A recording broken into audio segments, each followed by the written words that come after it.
동상민, 아가리 빚쟁이로 불리우는 이상민은 1973년생으로 올해 나이 51세이다. 가수 출신의 현재는 그냥 예능하는 방송인이며 룰라라는 그룹으로 잘나갔던 만큼 무리도 많이 일으켰던 세탁기 제대로 돌린 인물이다.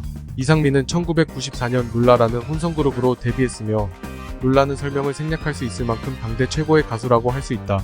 다만 그 멤버의 구성만큼은 생략할 수 없는데 5명의 멤버 중 고발지, 신타짜, 이상민 등이 방송 출연 정지를 당했을 만큼 사회적 물의를 일으킨 레전더리한 멤버 구성이다. 이상민은 자살 소동을 벌인 적이 있다. 헬기를 타고 스케줄을 이동할 만큼 인기가 많았던 시기 천상유해라는 이상민 자작곡의 표절 의혹이 있었는데 이에 격분하여 유리창을 깨버렸던 이상민이 손을 다친 것이었다. 그러자 소속사와 이상민 측은 표절 의혹을 덮고자 자살 시도라고 엄프를 시전했는데 결국 이게 잘 먹혀 표절 논란은 사그러들게 되었다. 이후 방송에 나와 표절 부분은 이상민이 직접 인정을 하였고 그 당시 일본곡 표절은 관례였다는 쌉소리를 시전했는데 역시 본투비 세타광임을 증명했다. 이상민은 제작자로 잠시 성공했던 경험이 있다. 신타짜와 탁사마를 그룹으로 하는 콘츄리 꼬꼬와 차크라라는 걸그룹이 대박을 터뜨리며 성공한 제작자로 커리어를 쌓게 되었는데 이후 청담동의 상마인드라는 엔터사 사옥을 짓는 등 돈자랑을 하며 까부는 모습들을 자주 연출했었다. 결국 수십억을 들여 제작했다는 엑스라지와 브로스가 폭망하며 빚더미에 오르게 되고 잠시 성공했던 제작자 생활도 끝내게 된다. 역시 돈자랑은 혼자 조용히 하는 게 좋다. 이상민은 사업 중 사람을 죽게 한 이력이 있다.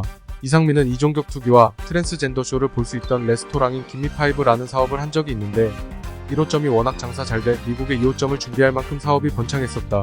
하지만 돈만 버는데 혈안이 되어 정작 선수의 안전은 아랑곳하지 않던 업장에서 격투기 선수가 사망하며 사업이 폭망하게 된다. 당시 이상민이 조금 운이 없었다는 여론이 있었는데 이건 선수의 안전을 최우선으로 해야 하는 경기 주관사 입장에서 당연히 비판받고 책임져야 할 부분이었다. 이후 경찰 조사와 보상금 지급까지 이뤄진 후 이상민은 빚더미에 오르게 된다. 이상민은 자신을 위해 보증 섰던 백지영을 배신한 적이 있다. 70억 빚더미의 이상민은 제작자와 가수로서 가까운 관계였던 백지영의 사랑 안에 앨범을 준비할 당시 앨범 제작에 필요한 3억 원을 회사를 대신해 백지영을 보증 세운 적이 있었는데 이후 회사는 부도가 나버리고 앨범 제작도 무산되었다. 이에 백지영은 다른 소속사와 앨범을 내기 위해 계약 해지를 요구했었는데 그러자 이상민이 아직 너랑 나 사이엔 내야 할 앨범이 2장 더 남았다라는 내용 증명을 날리며 계약 해지를 거절했다고 한다. 시간이 많이 흐른 뒤 아는 형님에 나와 이상민이 백지영에게 공개적으로 사과를 하였지만 참 배은망덕한 캐릭터임이 분명해 보인다. 이상민은 전처인 이혜영에게 고소를 당한 적이 있다. 두 사람은 8년의 연애 끝에 결혼에 꼴이 나게 되었는데 결혼 당시 이순재가 주례를 서주며 결혼식이 화제가 되었었다. 하지만 결혼 후 불과 1년 2개월 만에 두 사람은 이혼을 하며 이후 이혜영이 이상민을 고소하게 되었는데 이상민이 결혼 전부터 22억이 넘는 돈을 갈취했으며 누드 촬영의 계약금과 수익금마저 갈취했고 이혜영 이름으로 차용증을 써 10억에 가까운 빚을 이혜영 본인이 떠안게 되었다고 폭로했다. 이후 이상민은 누드 촬영 계약금은 이혜영이 사업자금으로 쓰라고 보내준 것이고 10억 원 빚은 본인이 갚을 것이라고 해명하였지만 부인에게 누드 촬영이라니 나는 잘 모르겠다. 이상민은 불법 도박 사이트 운영으로 처벌받은 적이 있다. 과거 불법 도박 사이트 김미를 운영했다는 혐의로 기소된 이상민은 본인이 바지 사장임을 주장했었는데 그의 매형이 운영하던 사이트라는 사실이 밝혀지며 1심에서 무죄 판결을 받게 되었다. 하지만 이후 이상민이 매형에게 2억 1천만 원을 받았다는 정황이 포착되며 바지 사장이 아닌 투자자 혹은 운영자로 밝혀지며 2심에서 결국 무죄 판결을 받게 된다. 역시 신타짜와 영혼의 단짝임이 분명해 보인다. 이상민은 허위 광고를 하다 딱 걸린 적이 있다.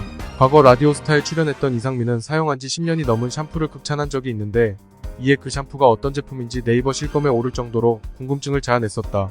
약 3개월 후 이상민 샴푸는 이거라며 샴푸 광고를 하기 시작했는데 결국 네티즌 수사대에 의해 10년 쓴 제품이 아닌 이번에 광고를 계약한 제품임이 밝혀지게 된다. 사용해보니 본인과 잘 맞아 광고하게 되었다며 변명을 늘어놓았지만 허위 광고하다가 딱 걸려서 당황한 모습이 참 보기 딱해 보일 정도였다. 이상민은 빚쟁이 코스프레를 하다가 논란이 된 적이 있다. 이상민은 70억이 넘는 빚쟁이 코스프레를 하며 이전에 빌런 이미지를 열심히 빚을 갚는 성실한 이미지로 방송에서 세탁해왔는데 하지만 최근 방송에 출연하며 여러가지 착장한 명품들과 바꾼 결혼식에 300만원 축의금을 낸 사실이 공개되며 논란이 되었다. 가족도 아니고 300만원을 축의금에 태운다니 놀랍다는 반응이 줄을 잃었고 더욱 놀라운 사실은 70억의 빚을 단기간에 거의 다 갚았다는 사실이었는데 이는 빚쟁이 코스프레 논란 일어나기에 충분해 보였다. 역시 연예인 걱정은 하는 게 아니다. 이상 평판 끝.